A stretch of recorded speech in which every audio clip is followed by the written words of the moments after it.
یہ جو ہو رہے ہیں جو حکومت کر رہی ہے کہ جی ہم مینجمنٹ کر رہے ہیں، میڈیا مینجمنٹ کر رہے ہیں، میڈیا ہینڈلنگ کر رہے ہیں، یہ کوئی نہیں کر پایا ہے۔ یہ نشان منزل جو دے رہے ہوتے ہیں اپوزیشن میں، یہ تو ان کو دیکھنا چاہیے کہ وہ حکومتوں میں آنے کے بعد کیوں کر اس قسم کی بری روایتوں کے امین بن جاتے ہیں۔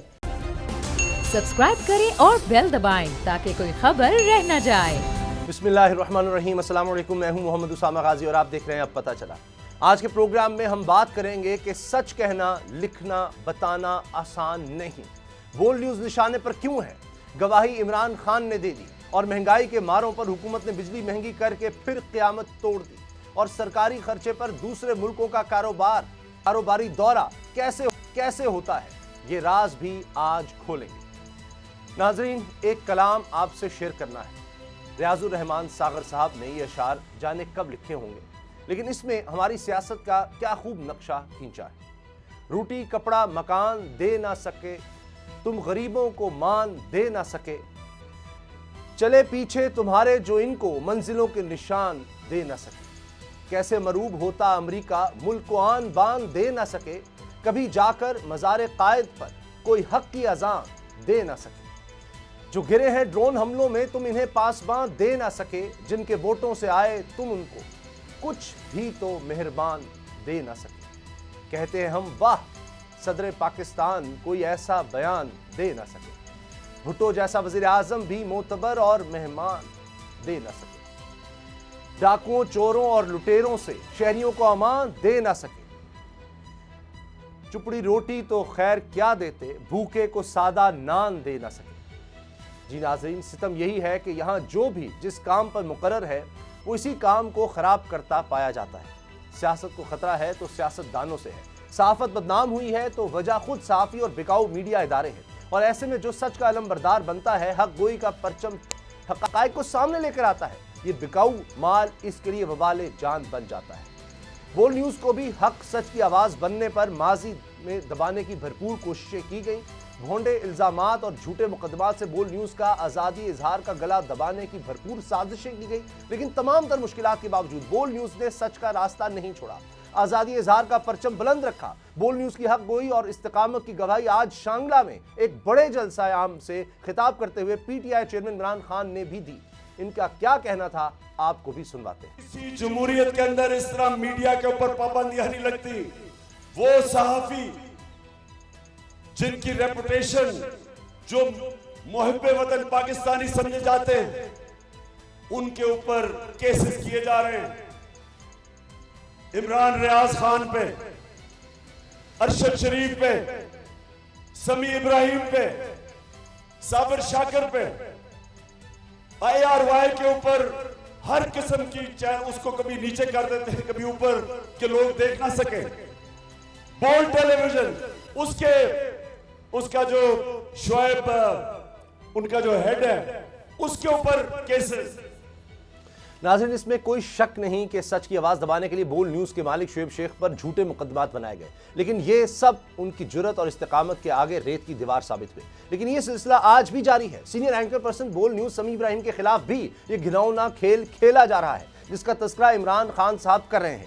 عمران خان کا یہ کہنا بالکل درست ہے کہ نیکی اور بدی کی یہ جنگ ابد سے جاری ہے، اور اب جھوٹے پروپیگنڈے کے ہتھیار سے جھوٹ کو سچ اور سچ کو جھوٹ بنانے گندے دھندے میں تیزی آ گئی ہے۔ شرمناک بات یہ ہے کہ اس گندے دھندے کو میڈیا مینجمنٹ کا نام دیا گیا ہے، اور یہ کام کرنے والوں کو اس پر ذرہ برندگی نہیں ہے۔ مریم نواز کے اس بارے میں کیا خیالات ہیں، یہ بھی سنیں۔ دیکھیے میری میڈیا مینجمنٹ، جیو اور دنیا نے تو ان کی جئی تئی پھیر دی ہے۔ دیکھیے میری میڈیا مینجمنٹ، جیو اور دنیا نے تو ان کی جئی تئی پھیر دی ہے۔ آپ کے اوپر ڈیپینڈ کرتی ہوں، میں نہیں جانتی۔ ابھی سیکرٹری انفارمیشن سے بات کریں، پی آئی ڈی سے بات کریں، اور ان کو کہیں کہ اگر آپ نہیں مانتے تو مجھے پرائم منسٹر سے بات کرنی پڑے گی۔ میں مینج کر رہی ہوں، میڈیا میرے ہاتھ کیوں باندھ کے رکھتے ہیں؟ میں آپ کے اوپر ڈیپینڈ کرتی ہوں، میں نہیں جانتی۔ ابھی سیکرٹری انفارمیشن سے بات کریں، پی آئی ڈی سے بات کریں، اور ان کو کہیں کہ اگر آپ نہیں مانتے تو مجھے پرائم منسٹر سے بات کرنی پڑے گی۔ میں مینج کر رہی ہوں، میڈیا میرے ہاتھ کیوں باندھ کے رکھتے ہیں؟ اعتراف آپ نے سن لیا۔ اب اس میڈیا مینجمنٹ، بلکہ میں تو اسے میڈیا مینیپولیشن کہوں گا، اس کے کمالات دیکھیے کہ بول نیوز پر عمران خان کے ایک انٹرویو کو لے کر طوفان اٹھانے کی کوششیں کی جا رہی ہیں۔ عمران خان کو ریاست مخالف ثابت کرنے کی تعویلیں گھڑی جا رہی ہیں۔ کہا جا رہا ہے کہ انہوں نے اداروں کو لتاڑا، ایٹمی پروگرام ملک توڑنے کی بات کی۔ اس پر بکاؤ میڈیا گروپ نے اسپیشل ٹرانسلیشن تک کر دی۔ وہ لوگ جو ماضی میں ایسے متنازع بیانات دیتے رہے وہ بھی آرٹیکل 6 کے نعرے مارنے لگے. لیکن حقیقت یہ ہے کہ موجودہ صورتحال کو دیکھ کر عمران خان نے خدشات کا اظہار کیا ہے جسے بغض عمران اور میڈیا مینجمنٹ کے ذریعے عمران خان کی خواہش کا نام دینے کی بھونڈی کوشش کی جا رہی ہے. میں کہتا ہوں کہ اس کی جتنی بھی مذمت کی جائے وہ کم ہے. کیا یہ مہنگائی اور حکومت کی ناکام معاشی پالیسیوں سے عوام کی توجہ ہٹانے کی کوشش ہے؟ بول نیوز سچ سامنے لاتا رہے گا، حقائق سے پردہ اٹھانے کی جستجو کرتا رہے گا. اسی سے آغاز کریں گے. نذیر لغاری صاحب اور نور العارفین میرے ساتھ ہیں. لغاری صاحب، اب تو عمران خان صاحب کو بھی یہ بات ماننی پڑی ہے کہ بول نیوز نے بڑی سختیاں جھیلی ہیں، اور آج بھی یہ چیز ہے کہ سچ بولنے کی وجہ سے، کیونکہ وہ میڈیا مینجمنٹ میں بول نہیں آ رہا، تو اس لیے آج بھی بول نیوز ہوں، سمیع ابراہیم صاحب ہوں، ان کو مسائل کا سامنا ہے. بہت شکریہ اسامہ، آپ نے بہت اہم بات کی ہے. بول نیوز میرے خیال پاکستان کا واحد چینل ہے جو ایک پلیٹ فارم مہیا کرتا ہے ان تمام آوازوں کو جو پاکستان کے ملک، جغرافیے، تاریخ اور اس کے تمام معاملات کو پیش نظر رکھ کر اس ملک کی سلامتی، اس ملک کی خیر خواہی، اس ملک کی تمام اچھائیوں اور اس کے اندر ہونے والی تمام خرابیوں کی نشاندہی کرنے کے لیے پاکستان کے عوام کو، دنیا بھر کے لوگوں کو ایک پلیٹ فارم مہیا کرتا ہے، جہاں ایک آواز اسامہ غازی کی ہے، جہاں ایک آواز امیر عباس کی ہے، جہاں ایک آواز جمیل فاروقی کی ہے، جہاں ایک آواز سمیع ابراہیم صاحب کی ہے، وہاں ایک آواز نور العارفین کی ہے، ایک چھوٹی سی حقیر سی آواز نذیر لغاری کی ہے. یہ ساری آوازیں آپس میں نقطہ نظر کے اختلاف کے باوجود پوری سچائی کے ساتھ، دیانت کے ساتھ، ایمانداری کے ساتھ اپنی رائے کا اظہار کرتی ہیں. اور ہم نے کبھی بھی ایک دوسرے کو کارنر کرنے کی، ایک دوسرے کو نیچا دکھانے کی، یا ایک دوسرے کے ساتھ نقطۂ نظر کے اختلاف پر جو ہے اس طرح مار دھار کرنے کی یا اس طرح کی کوئی بات نہیں کی جس سے لگے کہ جناب نقطۂ نظر کے اختلاف پر لوگوں کی رائے کو برداشت نہیں کیا جا رہا ہے.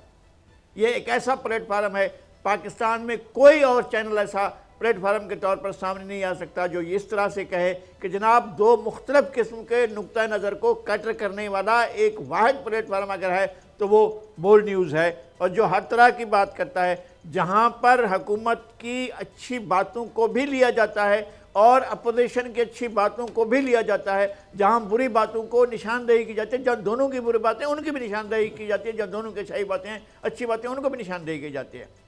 میرے خیال میں ہمیں یہ جو ہمارے خلاف ہو رہا ہے یا بول کے خلاف ہو رہا ہے، بول کے خلاف تو آج سے نہیں ہو رہا ہے، ہماری تو نشریات شروع ہونے سے پہلے ہی ہمارے اوپر اس طرح کی قیامتیں توڑی تھیں، اور اس وقت عمران خان کی حکومت نہیں تھی، اور یہ جو اب حکمران ہیں انہی کی حکومت تھی، اور ہمارے اوپر ایسے پہاڑ توڑے گئے مظالم کے جن کا کوئی تصور بھی نہیں کر سکتا. جو بڑے میڈیا گروپ بیٹھے ہوئے ہیں جنہوں نے بڑی بڑی املاک بنائی ہیں، بڑی بڑی پراپرٹیز بنائی ہیں، جنہوں نے میڈیا سے جو دوسرا غیر میڈیا بزنس جو ہے اپنا پھیلایا ہے، کمایا میڈیا سے، اور اس کے بعد پورے اور بزنسز جنہوں نے پھیلا رکھے ہیں، اس کے باوجود یہ واحد میڈیا گروپ ہے جس نے 4، 5، 6 سال تک، اس سے زیادہ عرصے تک اشتہارات لیے بغیر اپنے کارکنوں کو پے کیا ہے، بروقت پے کیا ہے اور کرتا رہا ہے. ایک تو یہ بات ہے. دوسرا یہ ہے کہ نقطہ نظر کے اختلاف پر ہمارے یہاں کسی قسم کی تفریق نہیں ہوتی ہے. میں آپ سے بہت محبت کرتا ہوں، اس طرح جیسے چھوٹے بھائیوں سے کرتے ہیں. میرا آپ کے نقطہ نظر سے اختلاف بھی ہوتا ہے اور اتفاق بھی ہوتا ہے. یہ جو ہو رہے ہے، یہ حکومت کر رہی ہے کہ جی ہم مینجمنٹ کر رہے ہیں، میڈیا مینجمنٹ کر رہے ہیں، میڈیا ہینڈلنگ کر رہے ہیں، یہ کوئی نہیں کر پایا ہے. یہ آج کے دور میں ہو رہا ہے، ماضی کے حکمرانوں میں نے بھی یہ کیا ہے. میں عرض کر رہا ہوں، میں بہت چھوٹا سا آدمی ہوں، میرا کوئی ایسا کوئی نہیں ہے کہ جی میں بڑی کوئی اہل و رائے میں شامل ہوں. میرے اوپر بغاوت کے مقدمے بنے، قتل کے مقدمے بنے، توہین، اپنا یہ جو انسداد دہشت گردی کی خصوصی عدالتیں وہاں میرے نام کی آوازیں لگتی تھیں، ہم نے بھی یہ سب بھگتا ہوا ہے. اور ایسا بات نہیں ہے، ہم نے لاک اپ بھی دیکھے ہیں، زندان بھی دیکھے ہیں، ہمیں معلوم ہے کہ کس طرح سے لاک اپ میں رہا جاتا ہے اور کس طرح سے زندانوں میں رہا جاتا ہے. یہ ہمارے لیے کوئی انوکھی بات نہیں ہے. لغاری صاحب، لیکن یہ بھی کہ عمران خان صاحب کے دور میں عزیز دوست عزیز، یار عزیز محسن بیگ کو بھی پکڑا گیا، اور جس طرح سے ان کے ساتھ زیادتی کی گئی وہ بھی ریکارڈ ہے. تو ہم نہیں کہہ سکتے ہیں، لیکن محسن بیگ صاحب نے اگر حق کے ساتھ بات کی ہے اور ہمارے حق میں بات کی ہے تو یہ ایک اچھی بات ہے. اگر انہوں نے کبھی بھی کوئی بری بات کی تھی تو بری بات تھی، جو کوئی بھی کرے وہ بری بات ہوگی. صحیح.